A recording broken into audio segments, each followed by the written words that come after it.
Well, I'm out in the garden watching the watermelons pop up through the mulch, and I made something I want to show you.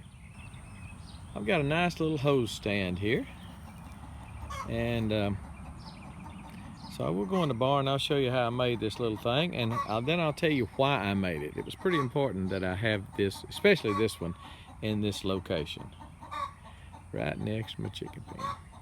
So let's go in the barn. I'll show you how I made this.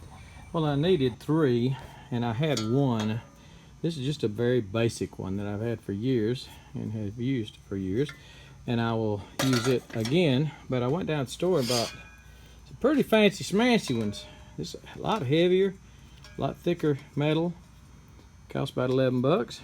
But anyway, I will show you how I attach it to a T-post. You got to take a couple of those ribs off, those little ribs. Using the new one there, what I'll have to do, this little keyhole there fits almost in one of those ribs. I have to grind a little bit off that rib, make it a little skinnier where that will fit down on it.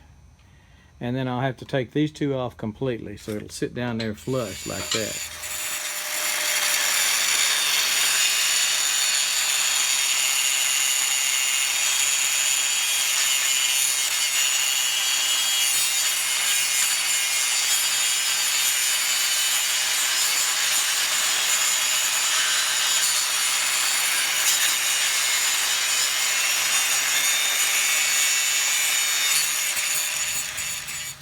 So I had to grind that down pretty good. It's still a little warm. I'm not going to touch it to where this, and I hope you can see that.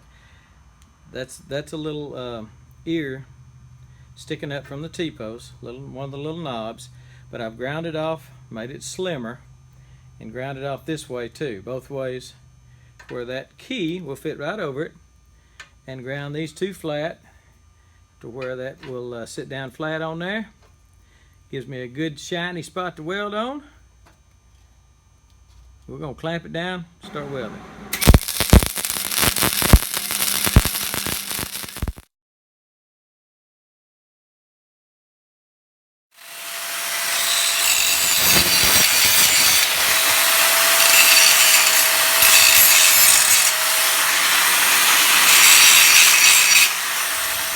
Put a little coat of primer on it where you're welding, so it won't rust. I guess I could take the tag off of it. And we'll paint it hunter green like the rest of the T-post. Now I'll go ahead and paint the top. Instead of white, I'll paint it hunter green too. So let me show you why I'm doing this. This is my carport. And as you go down to my pasture, you come through this gate. My yard is behind me, my backyard is behind me. You come through this gate and you make the corner here at the chicken pen. As you come through here with a 16-foot trailer, you have a tendency to swing wide, so you'll miss this post. Well, again, if you start here and go around, it's not a problem. But typically I'm standing here when I know about the hydrant, and typically I'm standing here pointing out the hydrant, or with my foot on the hydrant or something like that, when someone is coming through here with a trailer or whatever. Well, neighbor came through the other day, got some hay back in the back, came back through and ran over this. So basically this is a marker. I'll hang a hose on it, and by the way, it looks really, really nice. Really nice. I'll hang a hose on it, and I won't ever have to worry about me or someone else not seeing it again. Been wanting to do it for a long time. Should have been wanting to mark it. I was just going to put a T-post up to mark it, but this is a whole lot better. It is a T-post, but a T-post plus. Anyway, painted it green. Looks nice. Got it level. Got it pretty. Level both ways. Level this way, level that way, level that way, level that way.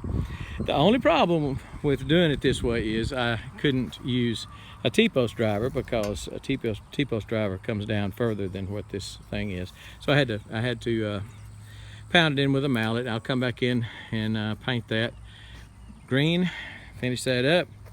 And anyway, I've got one there, and I've got the other one up here.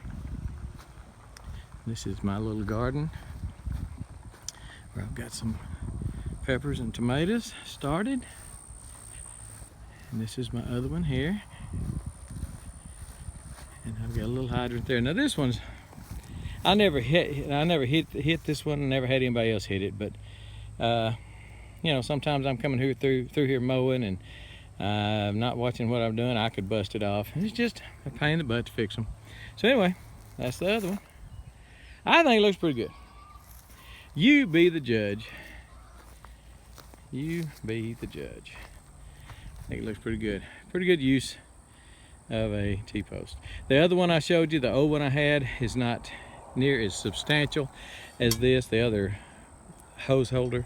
And I'm afraid if I put a big hose on it, it's gonna droop, because it's starting to, it's just not real strong right there. It's wanting to bend down. This is wanting to give. So I might have to pull it off, go back and buy another one of those and weld it on there. But anyway, I probably will anyway, simply because I can't stand have one of them not like the other three. I won't be able to sleep at night knowing that. Oh, maybe after 10, 15 years it won't bother me. All right, that's about it. I think it's a pretty good project. We go.